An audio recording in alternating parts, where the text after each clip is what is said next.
Welcome करुच्ची आज new recipe video रे। आज भिडियो रही भेंडी एवं आलूर यही जुगजुगिया तरकारी एकदम परफेक्ट भाव में बनब जेपरी भाव में देखा जाउछि ना सेहीपरी एक्जेक्ट आम आज बनई नबा। टेस्ट रे एकदम भल लगिबो एवं बनवा पाई ना 25 ରୁ 20 मिनट टाइम लगिबो। तो चलते स्टार्ट करवा आज यही रेसिपी भिडियो। मुझे नहीं ना 250 ग्राम भेंडी नहीं भल से धोई नहीं जिते बड़े भेंडी आम काटिबा ताको प्रथमे धोई नबा तापर आम काटी नबा। एमती छोट छोट भेंडी को ना ताको एमती गोटा रखिबा एवं जोटा बड़ भेंडी ना तार दुई पट साइड काटी नहीं कि आम दुई खंड रखिबा। एबे सब जाक भेंडी को मु काटी नहीं एबे चलो ताको आम फ्राए करवा। कढ़ई बसैकी ना से अल्प किछि नबा सोरिष तेल तेल को एकदम गरम करने रखिबा जेमिति कि ता देहरे अल्प अल्प धुआं बाहर को आसे। तेल भल से गरम हैलानी एबे आम रखी भेंडी को ता देहरे ऐड करनबा। भेंडी की एमती भल से भाजी नबा एवं ताको टिके सॉफ्ट करने पाई ना आम गोटे चामच हल्का लुण देदेबा जद्वारा कि शीघ्र भेंडी आमर भाजी हो। एथिरे आम हलदी की यूज करवानी जितेबाला तरकारी बनवा ना तो सेते बेले को आम हलदी यूज करनबा। लगातार एमती फ्राए कला परे ना आमर भेंडी जो अधारू अधा अंश भाजी हो गलानी एबे अल्प किछि ताकू भाजी नबा एवं कढ़ाई रू एबे काढ़ी नबा। जी तेल आम देथिले ना भाजीबा भेंडी तो एकदम सुखी जाइए बिल्कुल भी कढ़ाई रे नाही। एबे ना भेंडी आमर तो भाजी सारे यहीपरी भाव में भाजी नबा जिते बड़े तरकारी बनवा ना भेंडी एकदम कंचा रखिबानी। तो कढ़ाई रे आम देदेले अल्प किछि आउ तेल तेल गरम हेले रखिले आम गोटे चामच जीरा एवं जीरा भल से फुटिले मुझे रखी गोटे पियाज को काटिकी ताकू देदेबा। कटा पियाज जगार कोरा होता पियाज कि पेस्ट होता पियाज को भी नहीं पारे जो द्वारा कि तरकारी बहलिया लगे एवं टेस्ट अलग किसी लगे। तो ये मुझे कटा पियाज नहीं एमती बारंबार लगातार गोलई नवा तेल रे तार कलर चेंज हवा जाए। एबे कलर चेंज हैलानी जति तेल आम देथिले से तेल रे ही पियाज को भाजी नबा। अल्प किछि समय भाजिला परे ना आम ता देहरे ऐड करनबा किछि आलू को रखिले से आलू को देदेबा।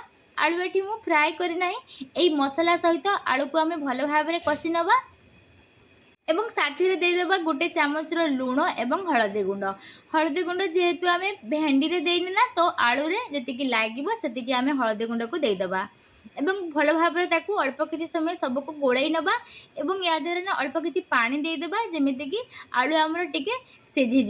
जी पानी आम देले ना से पानी आम सुखिया अपेक्षा करवा एवं सुखीगले से देदेबा टमाटो कूरा कर रखी से कूरा को देदेबा। एबे सब जाक भल से गोलई नबा एवं जो टमाटो आम देले ना तार हाड़ी अंश कमिबा जाए ताकू एमती भल भाव में गोलई नबा अल्प समय पर एवं से पानी जमी सुखी जाए। अल्प किसी समय गोलैला परे पानी से सुखी गलानी एमे गोटे चामच लंका गुंड एवं गोटे चामच गरम मसला को मुझे देदेली। एबे भल भाव में आम गोलई नबा। एबे गाढ़ा लगुच ना अल्प किसी पानी देदेबा बेसी पानी देबानी अल्प किसी पानी प्रथम देदेबा जेहेतु आम मसला देचे ना तो यही मसला सह पानी आमर भल भाव में मिसिकी फुट आसवा जाए आम ताकू भल से गोलैकी रखीदबा।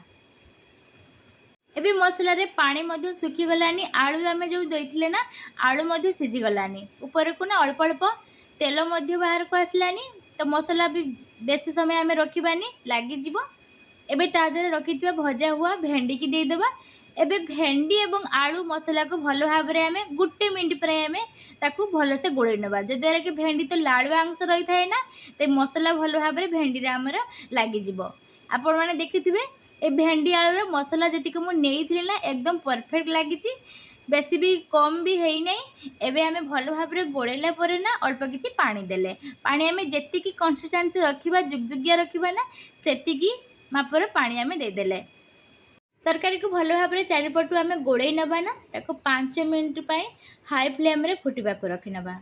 एबे भल भाव में फुट आसलानी चारिपाखरु एवं तेल मध्य ऊपर को देखंतु रिलीज ही आसलानी एवं तरकारी कलर मध्य चेंज हैलानी केते सुंदर आमर ए भेंडी आलू जुगजुगिया तरकारी देखा जाउची।